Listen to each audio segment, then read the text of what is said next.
Hi there, this is Izzy. Today we're going to be repotting a Zygopetalum. Now, I've heard a lot online about how people kill Zygopetalums or how they can be tricky, and I actually have no idea because I've not had a full-grown Zygopetalum apart from this one. So this is all new to me, and it's going to be a steep learning curve. I'd really liked this Zygopetalum when I saw it in the shop. I actually saw it in the grocery shop, which really surprised me. And I brought it home and it had the most amazing fragrance from really beautiful, intensely coloured flowers. And I think it's an R to L hybrid. So that means it's got a couple of Zygopetalums in it. And if you look on the label here, this is the kind of flowers it has. Well, I can't get that to focus. There we go. That kind of intense violet. It was really beautiful when it was in bloom. So I really hope I can keep this Zygopetalum alive, but that does depend on me repotting it. Because when I got it and had a look at it, I could see that it was potted in what kind of looks like coconut husk. So I know that this medium is going to be too water retentive for me. I've already had other plants in it. I haven't enjoyed trying to support plants that are growing in it. So I'd like to get it out of this as soon as possible. But I have to admit, I've been holding back because I've also heard a lot about the roots of Zygopetalums being quite fragile. But today is the day. So we'd better get going.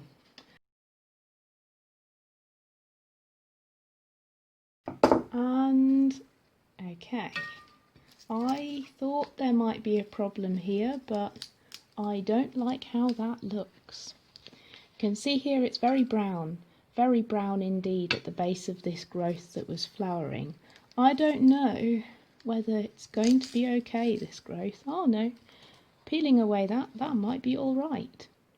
So let's just peel this away, keep it a little drier, because clearly that had rotted.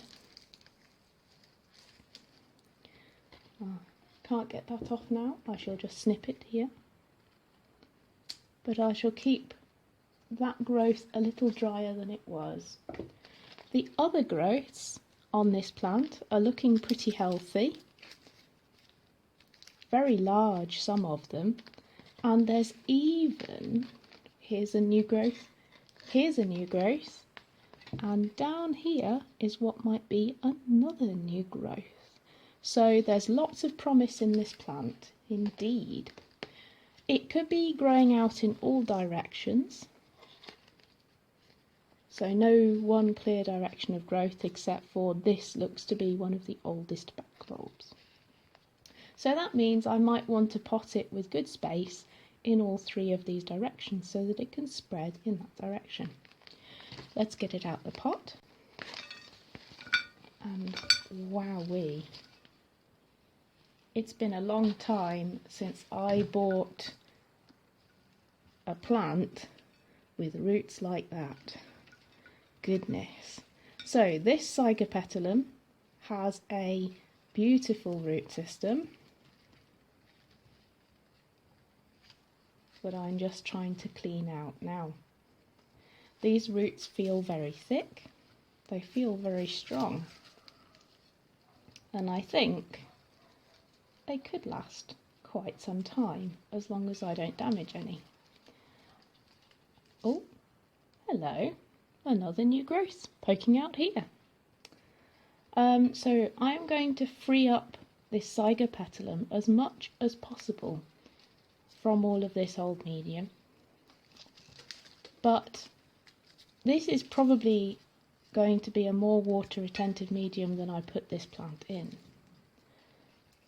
I am going to put this plant in a mixture of bark and sphagnum, and the reason for the sphagnum is to retain a bit of moisture, and the reason for the bark is because I can see this plant has quite large roots, and so I'm going to want to give this plant quite a lot of air in order that I don't suffocate its roots, because I'm also going to have to give it a lot of water. I've just spotted down here, look, there's a lump of old sphagnum moss. Well, this is probably from when the plant was a seedling, so let's just tease that out now. Gosh, because what I don't want is for this plant's roots to suffocate in the centre.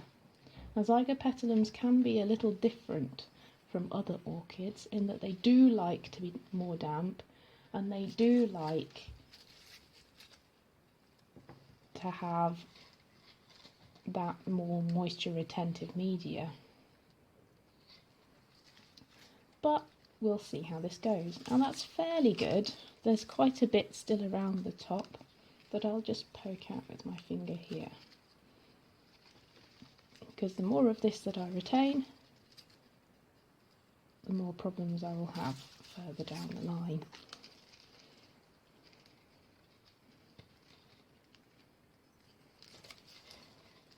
As I'm doing this, I can feel quite a lot of these roots are quite fragile.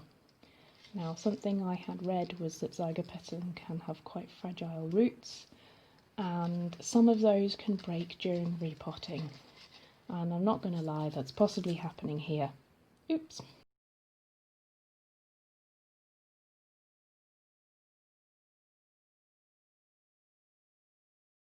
That looks good enough for me. I can see quite a lot of very healthy roots on this plant. It's a very impressive root system. So now let's put it into a pot.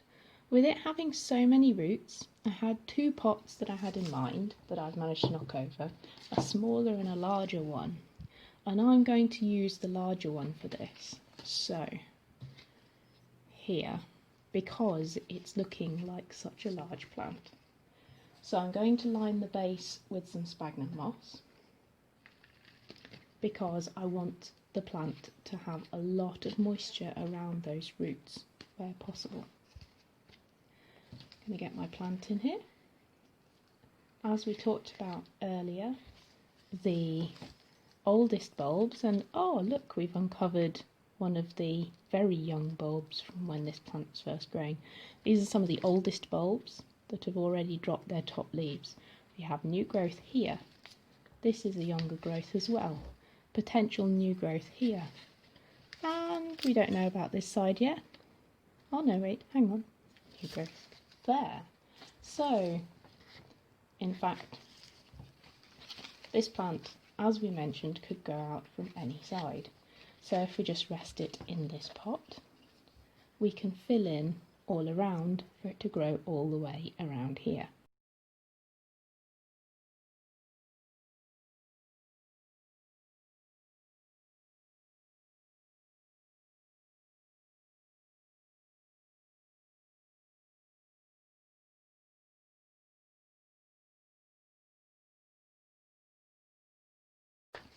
All right. So this Zygopetalum is now repotted in a mixture of sphagnum and bark. I'm hoping that the sphagnum moss will keep Zygopetalum moist enough, because it's certainly an orchid that likes moisture. And I have put it in a larger pot because it had a very substantial root system and appeared to be growing out in all directions. I'm going to see how this orchid goes though, because I've not had a full-grown Zygopetalum before, and I don't know what kind of medium it might like. I'm just going to hope for the best with this one, and I'm just glad that I've removed it from this medium, which it's like soil and coconut husk. I really don't like it. It's not my kind of thing. So I'm glad it's out of that, and we'll get an update from it at some point in the near future when it's had time to grow a little more. That's it for now. Thanks for watching. If you like this video, please give it a like down below. If you've got any thoughts on Zygopetalums for me, let me know in the comments, because I need your help. And please, as ever, subscribe to the channel if you'd like to hear more. That's it for now. Thanks.